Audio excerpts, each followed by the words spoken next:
తెలంగాణ ప్రభుత్వము గౌరవ ముఖ్యమంత్రి రేవంత్ రెడ్డి గారు ఏదైతే చెరువులను కాపాడాలని చెప్పేసి నిర్ణయం తీసుకున్నాడో ఇది మంచి కార్యక్రమం. ఇది చెరువులు కబ్జాలు చేసిన వారు ఎవరైనా సరే దాన్ని కాపాడడానికి అందరూ కూడా ముందుకు రావాల్సిన బాధ్యత అందరి మీద ఉన్నది.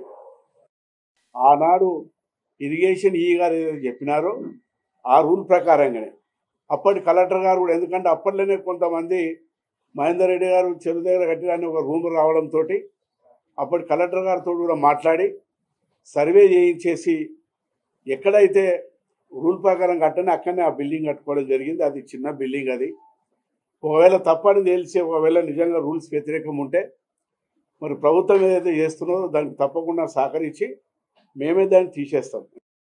2005లో పర్మిషన్ తీసుకొని మరి కట్టడం కూడా జరిగింది.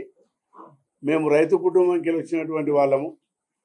శంషాబాద్ షాబాదు మా సొంత గ్రామం. అది పోతూ పోతూ మరి అప్పట్లో పట్టల్యాండ్ తీసుకొని అక్కడ తోట కూడా పెట్టడం జరిగింది. మామిడి తోట ఉన్నది అక్కడ. ఆవులు బళ్ళు కూడా పెంచుతాం అక్కడ. మరి అక్కడ చాలామంది పనులు ఉన్నారు. అక్కడ వరి పంట కూడా వేసినామాట.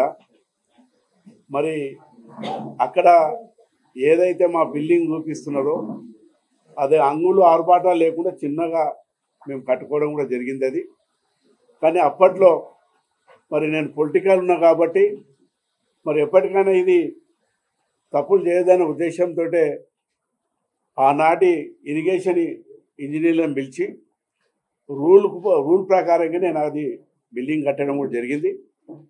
అయితే అక్కడ నీళ్ళు రావడం వల్ల కంపౌండ్ వాళ్ళు ఇట్లా కట్టి ఉంటే నిజంగా కూడా మేము దాన్ని కబ్జా చేసుకున్న వాళ్ళం అవుతాము.